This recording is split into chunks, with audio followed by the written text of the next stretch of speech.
أتلو إليك ساجدا بجبيني يقبل الصلاة وللصابرين. السلام علیکم پیارے ناظرین، آج ہم آپ کو لے کر چل رہے ہیں ایک ایسے مقدس شہر کی طرف جس کا نام سنتے ہی ہر مسلمان کا دل نرم ہو جاتا ہے، آنکھیں نم ہو جاتی ہیں اور روح کو ایک عجیب سا سکون ملتا ہے۔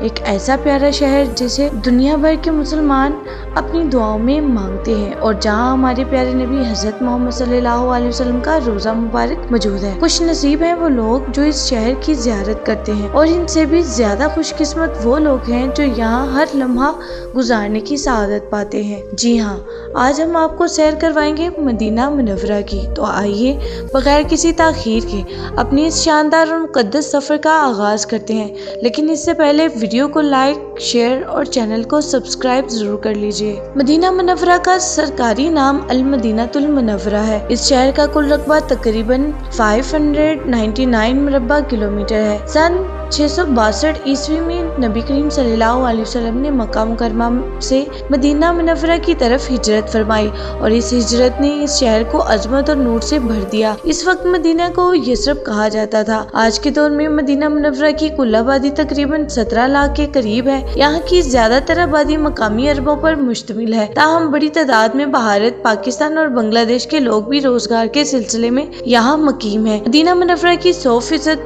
آبادی مسلمان ہے۔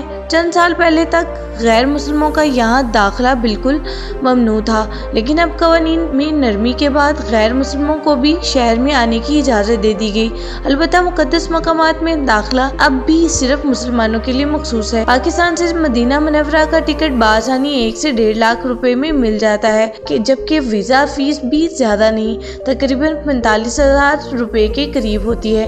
جب آپ مدینہ کے خوبصورت ایئرپورٹ پر اترتے ہیں تو چند لمحوں کے لیے یقین ہی نہیں آتا کہ آپ اس مقدس سرزمین پر کھڑے ہیں، جہاں پہنچنے کے لیے صرف پیسوں کی نہیں بلکہ سچی محبت، دل کی تڑپ اور سب سے بڑھ کر قسمت کی ضرورت ہوتی ہے، کیونکہ کئی لوگوں کے پاس بہت سا مال ہوتا ہے مگر قسمت میں جانا نہیں لکھا ہوتا، جبکہ کچھ لوگ ایسے بھی ہوتے ہیں جن کے پاس زیادہ وسائل نہیں ہوتے مگر اللہ انہیں اس مقدس سرزمین تک پہنچا دیتا ہے۔ مدینہ ایئرپورٹ سے مسجد نبوی کا فاصلہ تقریباً 20 کلومیٹر ہے، اور آپ بآسانی 30 منٹ کے اندر مسجد نبوی پہنچ جاتے ہیں۔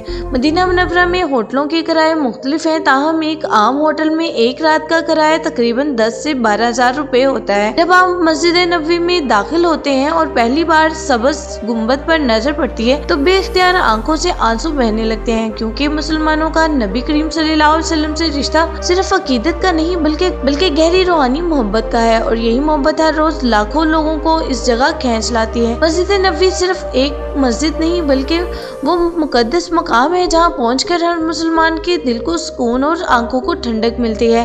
یہ دنیا کی دوسری سب سے مقدس مسجد ہے، اور نبی کریم صلی اللہ علیہ وسلم نے خود اپنے مبارک ہاتھوں سے اس کی بنیاد رکھی تھی۔ حدیث پاک کے مطابق یہاں ایک نماز کا ثواب 1000 نمازوں کے برابر ہے۔ اللہ تعالیٰ سے دعا ہے کہ وہ ہمیں بھی بار بار اس مقدس مقام پر نماز ادا کرنے کی توفیق عطا فرمائے اور ہماری عبادات کو اپنی بارگاہ میں قبول فرمائے۔ مسجد نبوی نہایت وسیع اور اس مسجد ہے۔ عام دنوں میں یہاں تقریباً 10 لاکھ سے زائد نمازی نماز ادا کر سکتے ہیں، جبکہ حج اور رمضان المبارک کے ایام میں یہ تعداد 20 لاکھ تک پہنچ جاتی ہے۔ مسجد کے اطراف وسیع صحن بنائے گئے ہیں تاکہ زیادہ سے زیادہ لوگ آرام سے عبادت کر سکیں۔ مدینہ منورہ میں گرمی بہت زیادہ پڑتی ہے، اس لیے صحن میں جدید طرز کی خود کار کھلنے اور بند ہونے والی چھتریاں نصب کی گئی ہیں، اور بڑے بڑے پنکھوں کے ذریعے پانی کا سپرے کیا جاتا ہے تاکہ نمازیوں کو ٹھنڈک مل سکے۔ مسجد کے اندر صفائی کا نظام دنیا کے بہترین نظاموں میں شمار ہوتا ہے۔ خوشبو کا خاص اہتمام کیا جاتا ہے اور ہر وقت ٹھنڈک کا بہترین انتظام موجود ہوتا ہے۔ سیکیورٹی بھی نہایت سخت اور منظم ہے تاکہ ہر زائر پورے سکون سے عبادت کر سکے۔ مسجد نبوی میں داخلے کے لیے مرد حضرات عموماً باب الاسلام سے داخل ہوتے ہیں، جو مسجد کا سب سے قدیم دروازہ ہے، اور اسے گیٹ نمبر 1 بھی کہا جاتا ہے۔ جیسے انسان اس دروازے سے اندر قدم رکھتا ہے، دل بھر آتا ہے اور آنکھیں نم ہو جاتی ہیں، کیونکہ انسان جان لیتا ہے کہ وہ دنیا کے سب سے باادب مقام میں داخل ہو چکا ہے۔ اندر داخل ہوتے ہی لوگ روضہ رسول کی طرف بڑھتے ہیں۔ سب سے پہلے نبی کریم صلی اللہ علیہ وسلم کے روزے پر درود و سلام پیش کیا جاتا ہے، پھر حضرت ابوبکر صدیق رضی اللہ تعالیٰ عنہ اور اس کے بعد حضرت عمر فاروق رضی اللہ تعالیٰ عنہ کے روزوں پر سلام عرض کیا جاتا ہے۔ یہ لمحہ انسان کی کیفیت بدل دیتا ہے، دل میں سکون، زبان پر درود اور آنکھوں میں نرمی آ جاتی ہے۔ روزہ رسول پر حاضری ایک ایسی سعادت ہے جس کی مثال دنیا میں کہیں نہیں ملتی۔ یہاں بلند آواز سے بات کرنا، موبائل سے ویڈیو بنانا اور سیلفیاں لینا مناسب نہیں۔ اصل قبولیت الفاظ میں نہیں بلکہ دل کے احترام، آنکھوں کے ادب اور قدموں کی خاموشی میں ہے۔ مسجد نبوی کی سب سے مشہور پہچان سبز گنبد ہے۔ تاریخی حوالوں کے مطابق یہ گنبد پہلے سفید تھا، پھر زمینی رنگ کا ہوا اور 1837 میں سبز رنگ کر دیا گیا۔ مسجد نبوی میں کل 42 دروازے ہیں۔ ریاض الجنت نبی کریم صلی اللہ علیہ وسلم کے روضہ مبارک اور ممبر کے درمیان کا حصہ ہے، جسے حدیث میں جنت کا باغ کہا گیا ہے۔ یہاں نماز پڑھنے کے لیے نسک ایپ سے وقت لینا پڑتا ہے۔ مسجد کے اندر زمزم کے ٹھنڈے اور گرم کولر موجود ہیں۔ خواتین کے لیے مخصوص دروازے 11 تا 17 اور 23 تا 31 ہیں۔ جنت البقیع مسجد کے قریب واقع ہے، ایک تاریخی قبرستان ہے جہاں 10,000 سے زائد صحابہ مدفون ہیں۔ مسجد قباء اسلام کی پہلی مسجد ہے۔ یہاں 2 نفل پڑھنے کا ثواب ایک مقبول عمرے کے برابر ہے۔ مسجد قبلتین وہ مقام ہے جہاں قبلہ تبدیل ہونے کا حکم آیا ہے۔ اللہ سے دعا ہے کہ اللہ پاک ہمیں بار مدینہ مکہ کی حاضری نصیب فرمائے اور ہمیں اپنے نبی کی سنتوں پر چلنے والا بنا دے، آمین یا رب العالمین۔ ناظرین، یہ تھی آج کی ہماری معلوماتی ویڈیو کو لائک، چینل کو سبسکرائب، کمنٹس میں اپنی رائے ضرور دیجیے۔